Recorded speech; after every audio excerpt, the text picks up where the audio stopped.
Something to remember, guys. Not every attack is personal, right? Some battles are strategic. And if you respond in the flesh, you'll fight the wrong enemy, right? The kingdom calls you to something higher, discernment over reaction, right? Ephesians 6:12 says, "For we do not wrestle against flesh and blood, but against principalities, against powers, against rulers of the darkness of this age, against spiritual hosts of wickedness in the heavenly places." Your battle is not the person. Your battle is the spirit influencing the person and the whole situation. Discernment keeps you from swinging at the wrong target, right? 2 Corinthians 2:11 says, "Lest Satan should take advantage of us, for we are not ignorant of his devices." So the enemy thrives where there's ignorance, right? He gains ground where there's reactivity, where we react instead of taking the time to pause and respond. He manipulates emotions to provoke responses that damage relationships, ministries, callings. Been there, done that, right? Proverbs 14:29 says, "He who is slow to wrath has great understanding, but he who is impulsive exalts folly." Impulsiveness is spiritual vulnerability, right? Discernment is spiritual protection.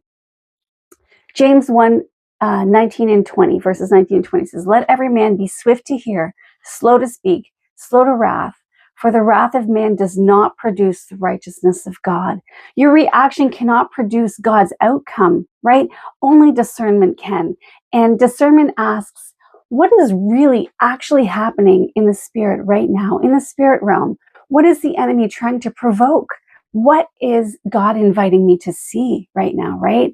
Whereas reactivity asks, how do I defend myself? How do I respond to this right now? How do I win this moment, right? Discernment wins battles that the flesh never could, right? Reactivity loses battles that the spirit has already won.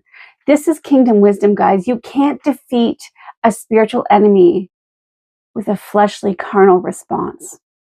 Right? Discernment keeps your heart steady, your vision clear, and your steps aligned with our Father in heaven, right? So when you slow down long enough to discern, you stop fighting the people and you start resisting the real enemy, right? The spiritual realm, those enemies. So where is God asking you to pause, to step back, and to discern what's happening beneath the surface before you respond, right? If we really focus on responding instead of reacting in the spirit realm, we would save an awful lot of relationships that way. Something to think about. God bless, guys. Until next time.